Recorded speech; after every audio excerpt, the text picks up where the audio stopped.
Sadgurunath Maharaj Ki Jai, and welcome to Jagadambe Reads the Holy Books of India, Shrimad Bhagavatam2. As you may remember, Ugrashrava came to Naimisharanya to tell the rishis the stories of the Lord. The sun has risen, the sun which will dispel the inner darkness on the mind of people during this sinful Kali Yuga. That sun is the great Bhagavata Purana, composed by the seer Vedavyasa. The Bhagavata tells you the story of the Lord and the many avatars he took to establish Dharma on the earth when it was threatened that it would disappear. He is the infinite, the incomprehensible, not bound by anything, not by the chain of cause and effect which makes ordinary people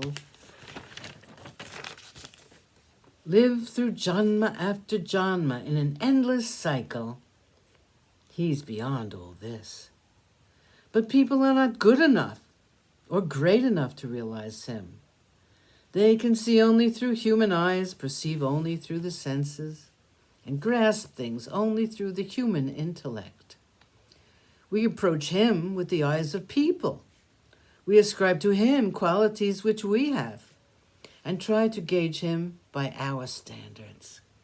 Knowing all this, the Lord, in his infinite kindness, has in the past assumed forms of living beings so that we could see him. Through these descents into the world of people, the Lord has helped people again and again. He has established Dharma whenever there was a threat of its being eclipsed. Contemplating on the Absolute will not be possible for people today, ridden as they are by besetting sins.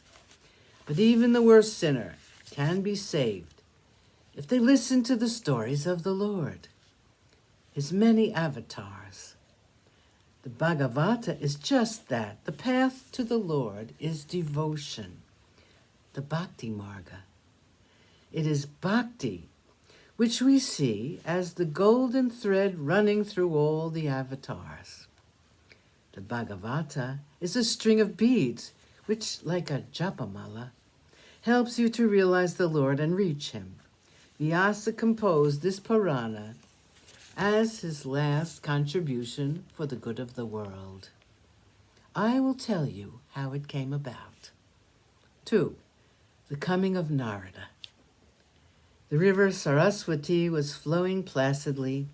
On the banks of the river was the ashram of Vyasa. It was evening time, and he was sitting on the sands, gazing at the ripples in the river with unseeing eyes. His eyes were sad and his face troubled. Some deep pain was mirrored in his thoughtful eyes, and so he sat for a long time.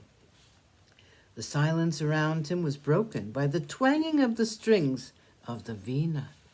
Sweet notes fell on his ears. With the music of the veena was heard a voice singing the praises of Narayana. Vyasa looked up with an eager face and found the young sage Narada coming toward him. Vyasa got up in a flurry, welcomed the divine rishi, and made him take a seat of honor. He then sat at his feet, at the feet of the young rishi, who was a son of Brahma. Narada smiled at Vyasa and said, I hope all is well with you. I hope that sickness and disease are not bothering you.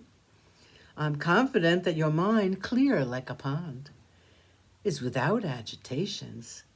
You ought to be happy since you have composed the great poem, the Mahabharata, which is a storehouse of knowledge of all the rules of conduct.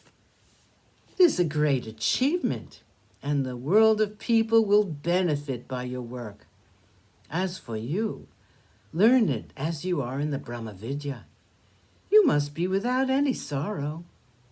He paused for a while, and Vyasa sat silent without uttering a word. Narada spoke again. He said, It seems to me as though you are not looking happy.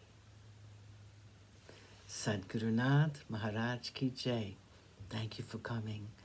I hope you come again.